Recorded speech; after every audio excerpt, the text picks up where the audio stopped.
Assalamualaikum warahmatullahi wabarakatuh.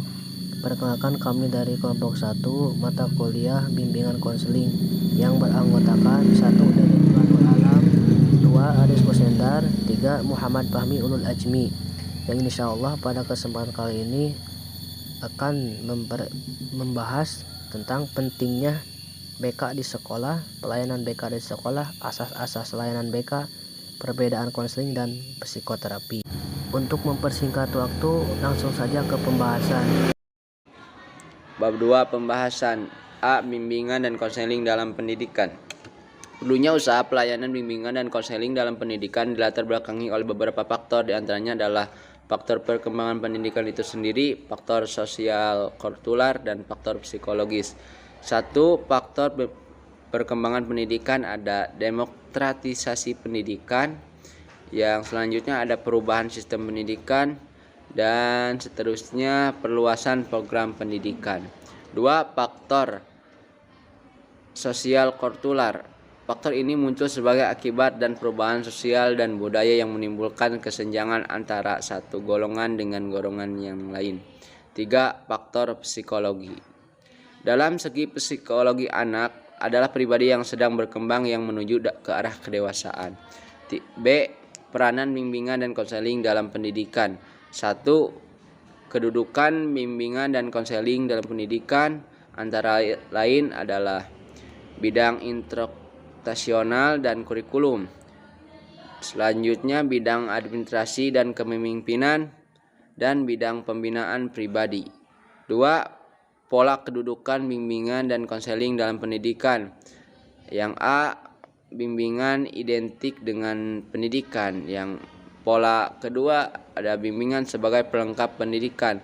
Yang pola ketiga, bimbingan dan konseling bagian dari kurikuler. Yang keempat, pola keempat yaitu bimbingan dan konseling bagian dari layanan urusan kesiswaan. Yang bimbingan kelima, BK sebagai subsistem pendidikan. Yang ketiga, peranan bimbingan dan konseling dalam pendidikan. C. Tujuan bimbingan dan konseling dalam pendidikan. Ada 7 kategori besar penekanan tujuan bimbingan, yaitu 1. Pengembangan diri secara maksimum. Yang kedua, arah diri yang sepenuhnya. Yang ketiga, memahami diri. Yang keempat, membuat keputusan pendidikan dan jabatan. Yang kelima, penyesuaian. Yang keenam, belajar yang optimum di sekolah. Yang ketujuh, pernyataan-pernyataan gabungan. Merujuk pada UUD nomor 20 per 2003 tentang sistem pendidikan nasional, sebutan untuk guru pembimbing dimantapkan menjadi konselor. Keberadaan konselor dalam sistem pendidikan nasional dinyatakan sebagai salah satu kualifikasi pendidikan, sejajar dengan kualifikasi guru, dosen, guru pamong, guru belajar, tutor, widiawiswara, fasilitator, dan instruktur. Terima kasih. Selanjutnya D. Pelayanan bimbingan konseling di sekolah.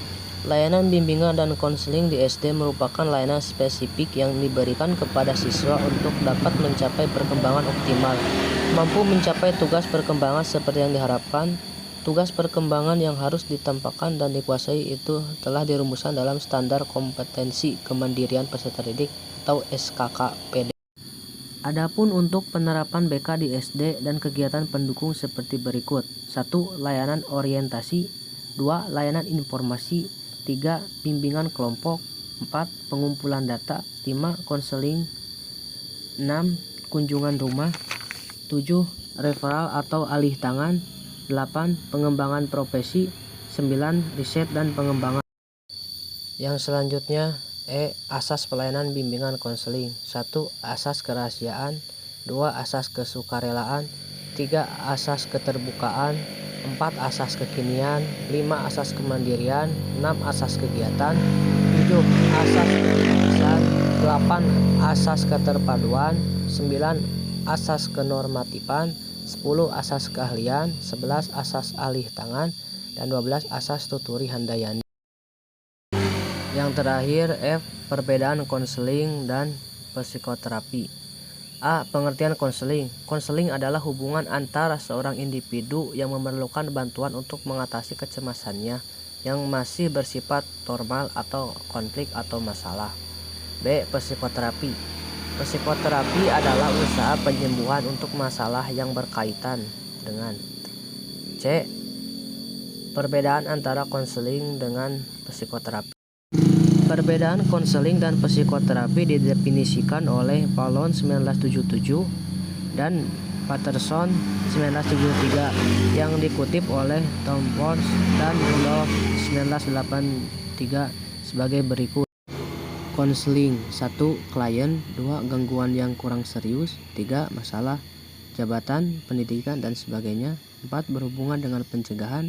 5. Lingkungan pendidikan dan non-medis. 6. Berhubungan dengan kesadaran. 7. Metode pendidikan. Psikoterapi: 1. Pasien. 2. Gangguan yang serius. 3. Masalah kepribadian dan pengambilan keputusan. 4. Berhubungan dengan penyembuhan. 5. Lingkungan medis. 6. Berhubungan dengan ketidaksadaran. 7. Metode penyembuhan.